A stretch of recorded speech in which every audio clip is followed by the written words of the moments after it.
So what, Franklin can't be just a good, decent brother? Franklin? It's not like I plan on seeing him again. Oh. But a guy has to be a millionaire for me to give him the time of day. See? The brother can't even afford a watch. Oh, please.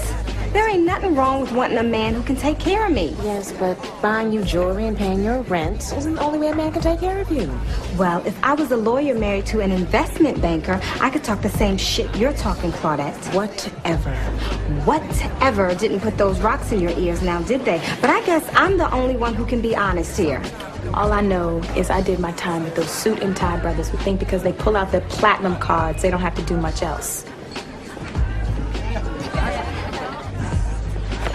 Did you call Red Jack? Alright, so I was thinking about something that seems to be, we rocking out on some Black Ops 3. Hit me up on the box or the PS4, whatever. But there was a conversation that went viral, the TV show Being Mary Jane. There was an episode where basically there was a brother, the episode was about, it had some advice where the brother was telling his sister, Mary Jane, the reason why her dude, the guy she was involved with, because he was privileged and he came from he wasn't somebody who struggled or whatever, because he had the right parents, as some people would say. He didn't struggle and he didn't know how to fight for things. Like the point was that the boy he was making to his sister was like, he's not going to fight for you the way you feel like you might want to be fought for or whatever. You remember the scene, I guess, from it's going on around about Scandal where Olivia Pope was like, earn me, like, the side chick is like, you better fight for me or whatever. But the point of that episode was saying like, on point dude or a dude who comes from money or success, he might not know how to do that. And I understood what he was saying that made sense. It's just, it seemed like it was just more fuel for the fire, more reasons for sisters to avoid or ignore on point black men. And let's just keep this 100. We're not talking about blue collar workers. We're not talking about brothers with their name on their shirt. We're talking about brothers with their name on their card or whatever. Apparently, brothers like that don't exist. There are no successful engineers or plumbers or whatever. Like even if they, of course we know there are, but they're not in this conversation. And between that episode of that show, which pretty much, although it made sense, it seemed like it was more, paraphernalia to get sisters to avoid or have an excuse to, get, not focus on dealing with a brother who has his stuff together already. There was Chrissy's video where she was talking about, why so many sisters date D-boys in the hood, which it made sense as well because that's what they are surrounded by in the hood. So that's what they're there, and there's that whole attraction to it and all that when they're younger and all that. So it made sense again, but she pretty much in her video kind of co-signed the idea too that blue collar brothers don't exist, or the educated lames. It's brothers. A lot of dudes were in the comments getting upset or felt some type of way because it seemed like she put black men in 3 categories, either Pookie and Ray Ray, reformed D-boy, or educated lame. Like, and some brothers was like feeling some type of way about that. I'm like, maybe that's just her limited experience. Like maybe that's what she knows and what she sees. Like, so you can't really take that too personal if that's her little worldview.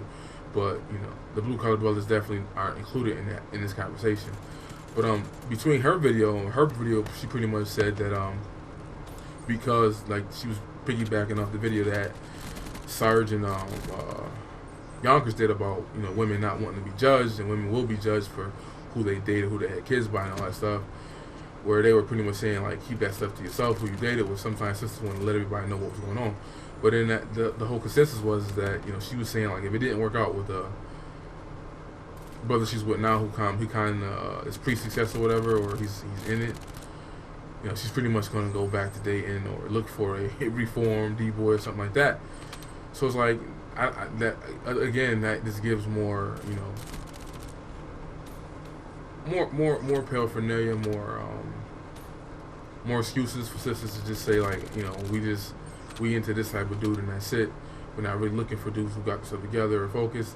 And then there's like Deborah Cooper's video that she did a few years back, and she's a black feminist. She's the black version of Lori Steinem, but maybe even worse, because she really advocates for horrible things and tries to get black women to do stuff that's silly, like date thugs or as she calls street dudes, and just don't get attached to them, don't have babies by them, and stuff like that, which we know is not going to happen. It hasn't happened, but in her video she did a little conversation about why on point black men Sugg, saying they're judgmental and they're boring, which is the main focus. She said, "Ooh, well, him."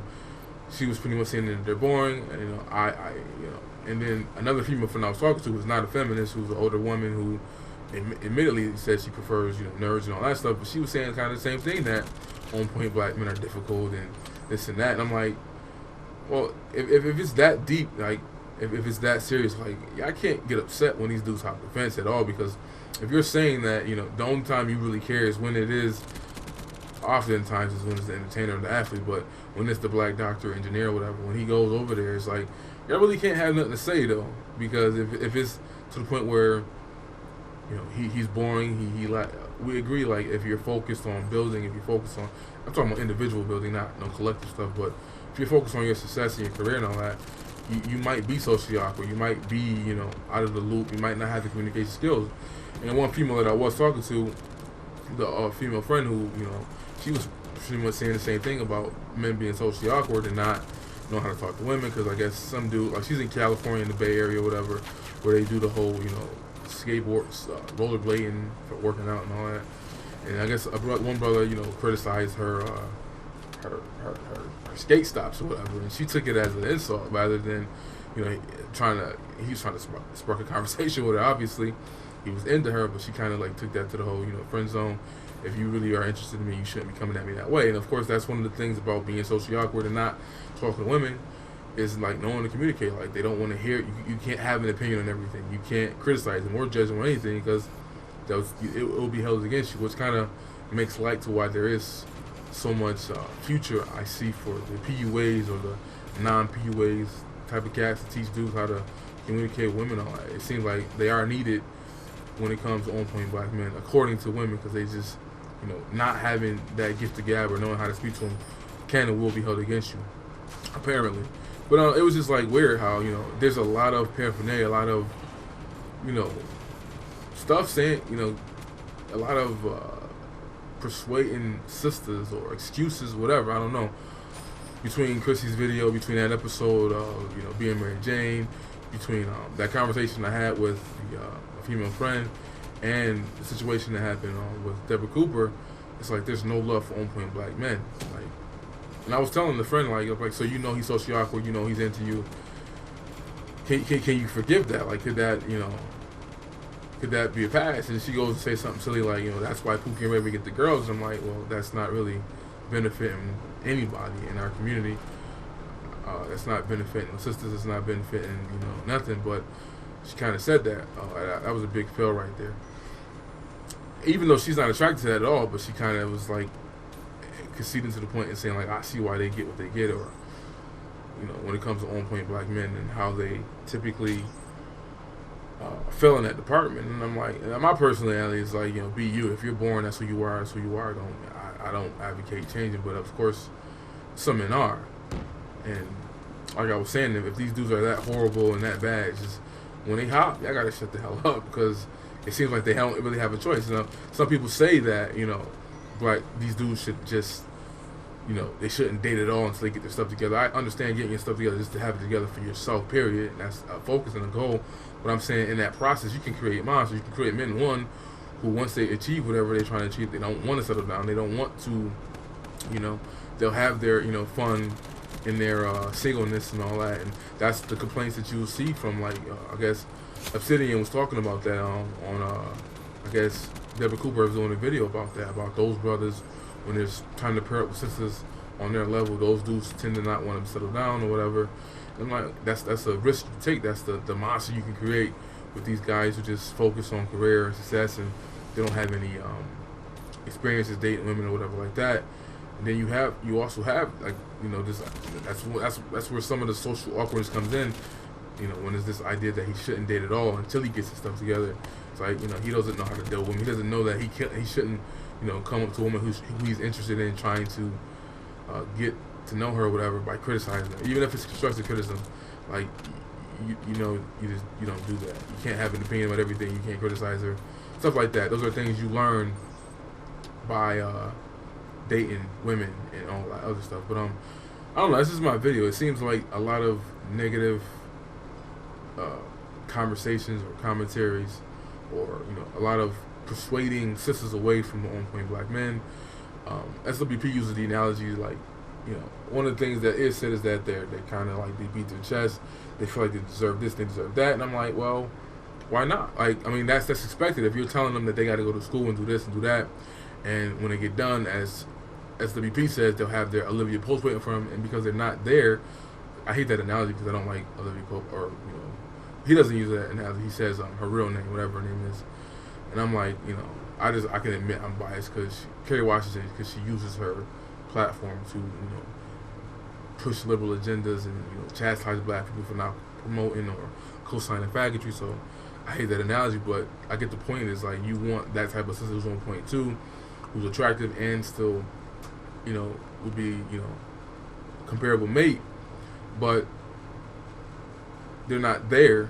And the reality is, a lot of those sisters will dismiss a brother because of his success. Like, you'll find out real quick how, like, you know, you're putting everything, all your stock in. Like, it's not about, you know, my mushroom tip. It's not about swag. It's about being able to provide and protect for my family. And then in our community, real quick, you'll be shown how much that will be diminished. Like that video I did where, you know, traditional men and modern women don't mix.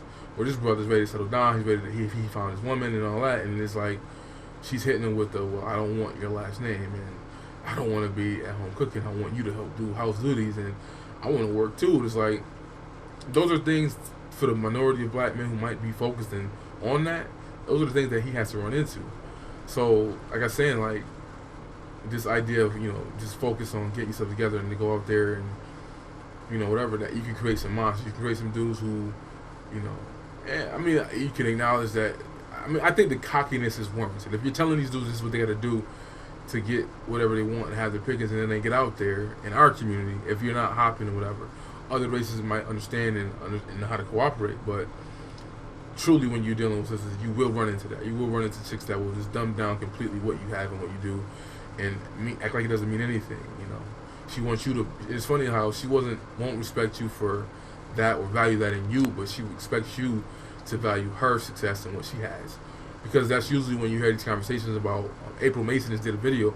She talked about that. She talked about how, you know, these women were talking about why they were single and why they couldn't find a mate, but nothing about what was said was about are they a good wife, are they nurturers, are they, you know, submissive and all this stuff. It was just about, you know, I have my degree, my BA in this, and it's like, are you even attractive? Can you cook? Like, can you do the things that, like, it's like you're selling stuff and you're selling points that are pluses. They're like, okay, that's cool, but you should be focusing on the other thing. And it's like, that's one of the disconnects.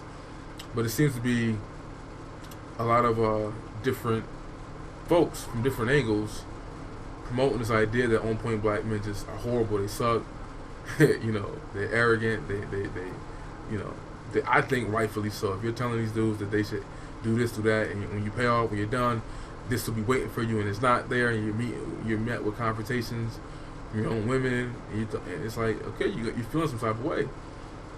You know, that's what the boost was. Like, they were told, like, they couldn't get the girl back. Okay, you're gonna get her. You can't get her now, but you'll get her, you know, later on. That's the other thing too, where the conversation is why the whole judgment thing comes into place. Is like, you know, dudes still have a rightfully so, feel some type of way when it's like a dude trying to settle down and he meets this girl and it's like, okay, you've been dating Pookie and Ray Ray your whole life, and all of a sudden you're interested in me. The perfect example of that is the movie, the remake that Chris Rock did, I Think I Love My Wife, where, you know, Kerry Washington, we were talking about her again, her character ended up, you know, she was admitted, like, you know, I'm the old chick in the club, I'm dating this, you know, Pookie and Ray Ray, the club promoter type dude who has nothing going for him, and then she wanted wife, kids, family stability, and she gets with, you know, some dude who has himself together, who's already, you know, maintained, aka educated lame, and Chris Rock asks her, do you love him? And she got mad because she's like, ain't got nothing to do with this.